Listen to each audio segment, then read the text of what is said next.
The story begins with a caretaker who, while doing her work, is called by the children's father. It turns out that this caretaker had told the family a huge lie. Her real name was Jennifer, but she had told them something else.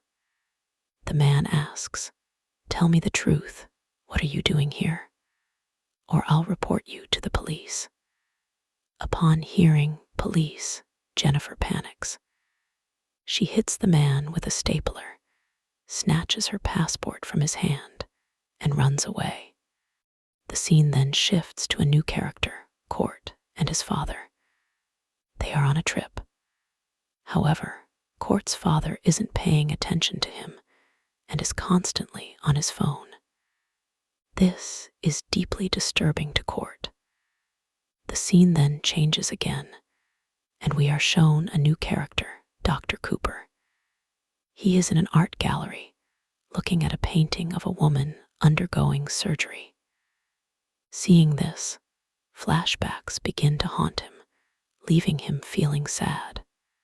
We are then introduced to several characters from the movie one by one. The story returns to Jennifer.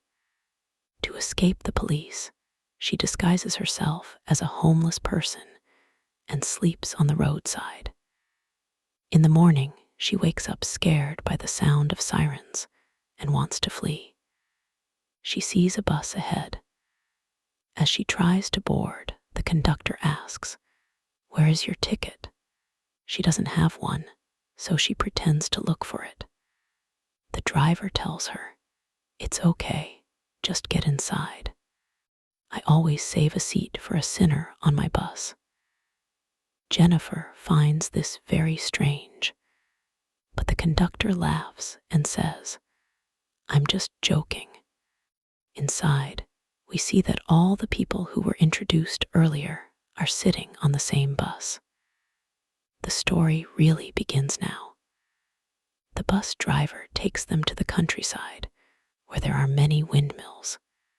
They stop near a large windmill. Everyone takes pictures. Court wants to take a picture with his dad, but his dad is busy on the phone, so Court becomes sad. Everyone enjoys themselves and then returns to the bus. At that moment, Jennifer's medicine falls from her pocket. Dr. Cooper picks it up, checks it carefully, looks at Jennifer, and quietly returns it to her. Their journey continues, and suddenly Jennifer falls asleep. In her dream, she sees her father hitting her again. This frightens her so much that she wakes up. As she wakes, she sees something even more terrifying, her dad standing in front of the bus. She shouts to stop the bus. She goes out to check, but finds no one there. She thinks she must be imagining it, so she gets back on the bus. The journey is about to continue, but now the bus won't start. The driver tells the passengers to relax while he checks for the problem. The bus doesn't seem to have any issues, yet it won't move. He says, "We have to stay here and wait for help." But this idea seems absurd. Some people need to get back to town. They think, why not go and call for help? The bus driver tells them that the nearest help point is about an hour away. Hearing this, even the passenger who wanted to walk stops. Jennifer says, "It's nighttime, we can't stay here. Let's go to the windmill I saw on the way." But when Dr. Cooper checks his map, he finds no nearby windmills listed. Jennifer says, "Fine, I'll go and find the place myself." A young man offers to go with her, and she agrees. Jack talks to Jennifer on the way. Suddenly, he notices a pair of shoes lying on the ground. They are new and branded. As he picks them up, a horrifying vision unfolds, showing a man brutally attacking a woman. Then an invisible entity appears. This monster suddenly cuts off the boy's legs with a strange tool. The entity then crushes Jack's head. Jennifer is so terrified by this scene that she runs back to the bus. She tells everyone what she saw. I saw it, but no one believes her. Dr. Cooper insists that Jennifer is hallucinating because he saw her medication earlier. She takes the pill. Everyone calms Jennifer down and she gets in the bus. But the next moment, she sees the killer outside and shouts, telling everyone to stay away. No one believes Jennifer. The bus moves, but suddenly something hits the window. Everyone panics. The bus goes out of control and crashes into the water. Everyone is terrified. Before the bus sinks completely, they somehow manage to escape the water. Court gets injured during the escape. Seeing this, Court's father becomes extremely alarmed, as Court has a disease that prevents his blood from clotting, so an injury could prove fatal. At this point, everyone decides to return to the nearby windmill Jennifer mentioned. But now Jennifer warns them, please don't go. There's a killer there. But as usual, everyone ignores Jennifer's advice. Everyone is walking when a man named Takashi spots his dog in the woods. Without thinking, he chases the dog, and suddenly his world changes. The place looks familiar, and there is even a chair that belonged to his grandmother. He goes to the chair and sees his grandmother sitting there. He begins to apologize, saying, I left you at the last minute. I shouldn't have, and I feel so guilty. He is crying and lost in grief. We see that the killer has arrived and is standing behind him. Meanwhile, the others arrive at the windmill. The driver tells everyone to stay put and leaves. Dr. Cooper treats Court's wounds and assures Court's father that his son will recover. Meanwhile, Jennifer notices that Takashi is missing. Hearing this, they panic and start arguing. Court, fed up with the fighting, tells them to stop and act like adults. During this argument, the driver finds a century-old document. It mentions a miller's death sentence. The miller was sentenced to death because he was accused of making a deal with the devil. The story tells of a miller who sold his soul to the devil so his windmill would turn without wind. One day, a villager noticed a human tooth in the miller's bag of flour. He secretly observed him and witnessed the miller grinding human bones in his flour mill. The villagers attacked the mill and burned it down. At that time, the miller was inside and burned with it. After reading the story, they notice that the mill they are standing in does not appear to be burned. The debate resumes, and this time, Court's dad becomes angry and blames Jennifer for all their troubles. In a fit of rage, Jennifer runs out of the mill, and Dr. Cooper follows her to comfort her. When Dr. Cooper tries to help, she blames him for calling her crazy. Cooper gently asks if she really doesn't have hallucinations. She replies that despite that, the killer was real. She also claims, I think the killer is none other than my dad, who died long ago. During this conversation, Cooper hears something in the woods, investigates, and finds a woman lying with a bicycle. As soon as she wakes up, she blames Dr. Cooper for her death. Dr. Cooper insists it was an accident. He says, yes, I admit I was drunk during the surgery, but I did my job well. Suddenly, the killer arrives and brutally kills Dr. Cooper. Seeing the killer and Dr. Cooper's death, Jennifer is terrified. At this moment, Takashi suddenly appears behind her. They both head back to the windmill.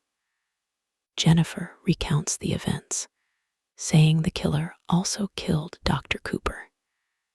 Hearing this, everyone is terrified, thinking that crazy Jennifer is doing this herself and blaming a monster, because only Jennifer saw the killer.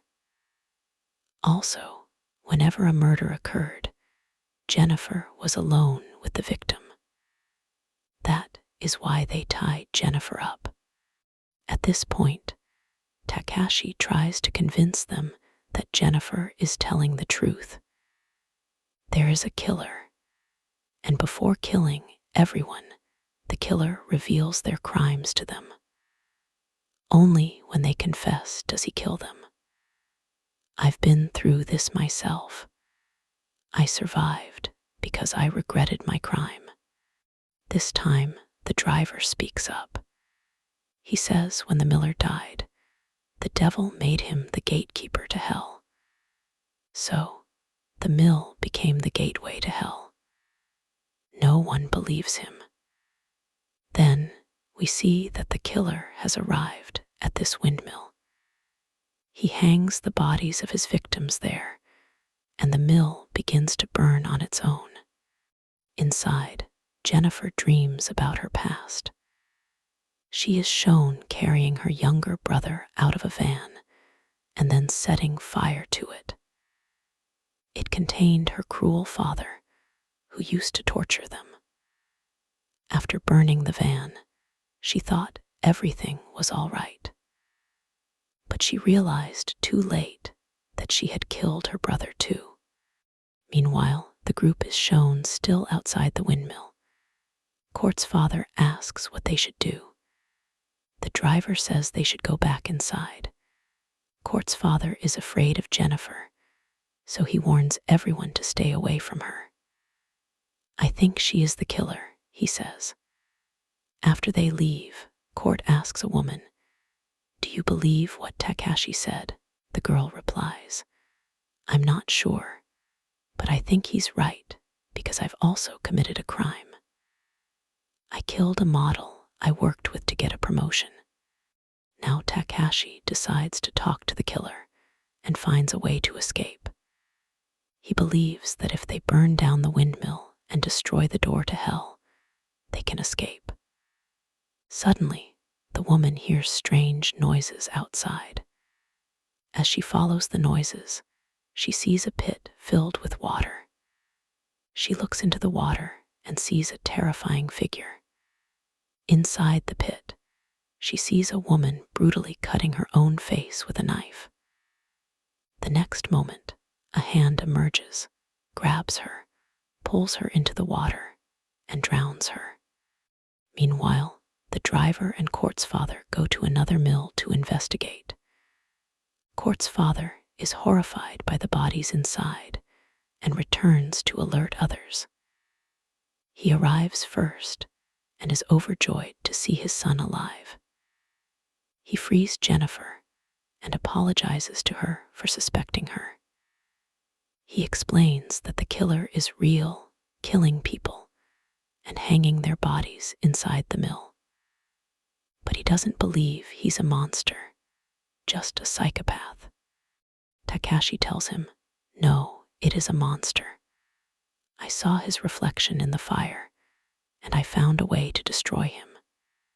He explains that the mill is the gateway to hell. We will burn it to ashes and escape. During this conversation, Court notices his father is very nervous. He asks, "Have you committed a crime too?" Hearing this, the father gets scared and finally confesses that he killed his wife. Everyone is stunned. He explains, "Your mom made my life so difficult. I divorced her, but she harassed me for custody. I had no choice but to kill her." After hearing the truth, Court runs away crying. Jennifer runs after him and finds him sitting under a tree. Court's dad also goes looking for him. He finds his son's bag and pulls out a photo of Court and his mother. He is lost in thought when the miller suddenly appears, suffocates him with a rope, and kills him. Meanwhile, everyone else is trying to find oil to burn down the mill.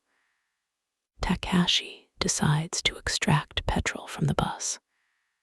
Before he can leave, the driver appears and stabs him in the back, killing him. This is where we learn the driver's secret. He is the miller's assistant, his partner. He finds sinners from the city and traps them here so the miller can kill them. The driver acts panicked, returns to the others, and lies, saying Takashi ran away. He tells them they must find gasoline to burn the mill. Only 3 people remain: the driver, Jennifer, and Court. They head to the bus. Jennifer fills her bottle with gasoline. After collecting the gas, they return to the mill. The driver warns Jennifer that even after burning the mill, the gateway to hell won't close, as forgiveness is not easily granted. Ignoring him, she pours gasoline everywhere.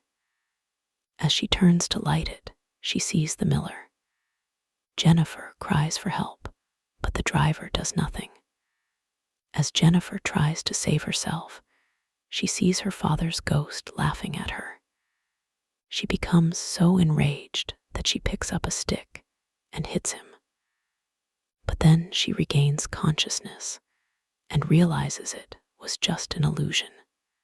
Meanwhile, the driver prepares to kill Court. He takes him inside the mill. But Court dodges the driver, throws his lighter into the mill, and escapes. The miller falls into the fire, and the driver is also inside. However, the driver is still alive. He attacks Court again. To save Court, Jennifer rushes into the burning mill and attacks the driver, slitting his throat. She grabs Court and escapes the burning mill, finally saving their lives. They breathe a sigh of relief, feeling the nightmare has ended. Surviving the night, they both smile. But their joy is short-lived. The miller emerges from the fire, grabs Jennifer, kills her, and drags her body back into the fire. The entire mill collapses. The scene cuts to the next morning. Everything is back to normal.